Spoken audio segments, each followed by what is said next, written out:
This video is a walkthrough of the different steps in a hero's journey, which we will be studying this week with the myth of Theseus, but starting next week with the Odyssey as we read through that that story. So the hero's journey, as you can see in this circle, sort of follows a circular path and is divided into three main segments: the departure, the initiation, and the return.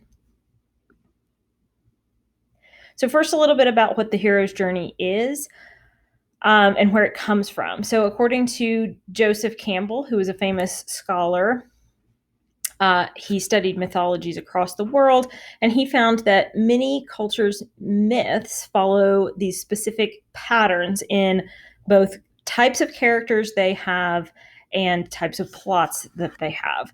And he called these patterns archetypes. So, archetypes are basically images or ideas that are repeated in art and mythology all around the world throughout time, from ancient times until modern times. So, we all know archetypes, even if you don't realize it or you haven't heard that word before, because they show up in so many myths and religions and fairy tales and fables. So, some common archetypes are these types of characters: the mother figure, the father figure, the hero, the maiden. These first four really are appear in a lot of fairy tales, as you can, and there are probably fairy tales that spring to mind when I say hero and maiden, for example. So archetypes can also, in addition to the types of characters, they can be types of stories and like plots of stories that appear in many different cultures. An example of an archetype in a story is a creation myth. Also could be destruction myth. Creation myths are probably more common. I mentioned week before last that last week actually, that some of the things that you were reading, like the myth of Pandora, are basically creation myths because it's how something came into the world. The main type of archetype that we are going to study from here on out is the hero's journey. And a hero's journey is what Joseph Campbell called the quintessential archetypal myth.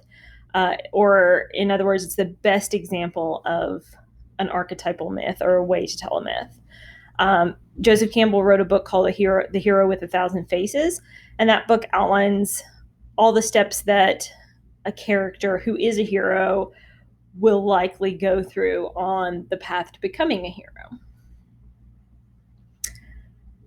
And like I said at the beginning, this journey and these steps usually contain three major portions: the departure, the initiation, and the return. Not every hero will fit every step, but they will often fit most of them. And so many stories that you are familiar with and probably love follow the steps of a hero's journey, at least in part, like The Lord of the Rings, Harry Potter, and even Finding Nemo. If you think about it, is a journey and someone is heroic.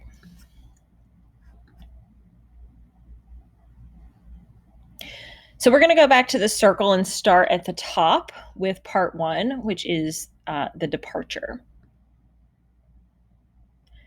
So there are various phases or individual steps in each of these segments. So we're going to start with the segments in part one, which are an unusual birth, the call to adventure, and crossing the threshold. Typically, there is something unusual about the hero's birth or the hero's childhood. That is something that sets that person apart from the very beginning and makes them distinct and special in some way. For instance, Harry Potter was orphaned. Katniss Everdeen had to deal with a variety of challenges. Those sorts of challenges from the beginning or just special circumstances need to set the hero apart. The hero's call to adventure is something that spurs him or her to action. The hero has to be forced to leave uh, the everyday world that they have known. And they may reject the call, but they eventually come around and decide that they have to take action.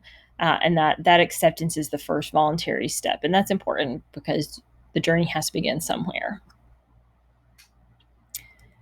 And when the journey begins, the threshold is that boundary between the life that the hero has known and those unknown challenges that await him or her. So crossing the threshold is the setting off on the journey, the first steps of the adventure, or really the moment right before those first steps. The second segment of a hero's journey is the initiation. And the initiation, or part 2, consists of all of the rising action of the story, which is the most exciting part. And that includes the challenges or trials, the supernatural helper or mentor, the special weapon, the abyss or temptation, and the transformation. The challenges really make up the bulk of the hero's journey. So if you think about the hero's whole journey as a circle, it is not an evenly divided pie. There are usually multiple challenges, not just one challenge that a hero has to face. But the challenges are important because they make the hero in some important ways.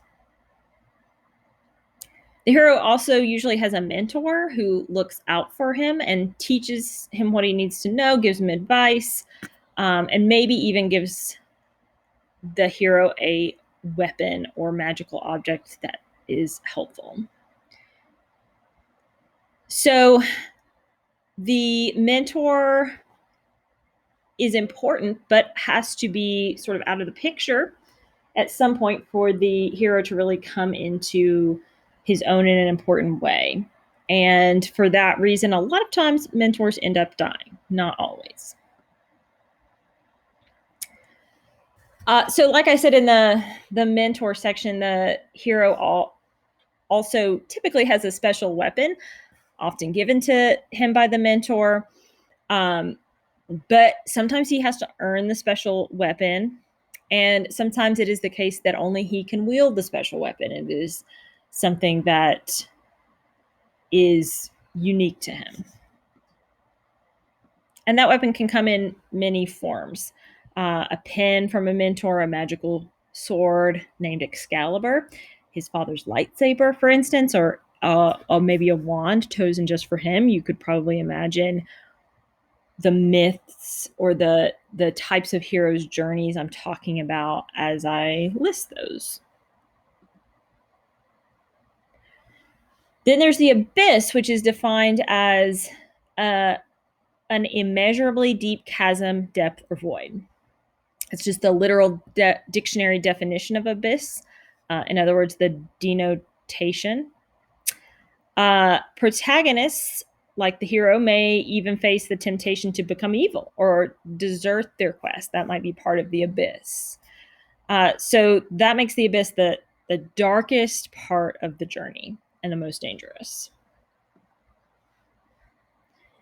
The transformation is the point where the hero achieves the goal or wins the battle, finishes the quest, or whatever the goal is, and really importantly is changed somehow by the experience of having gone through the journey. That change makes our protagonist a true hero.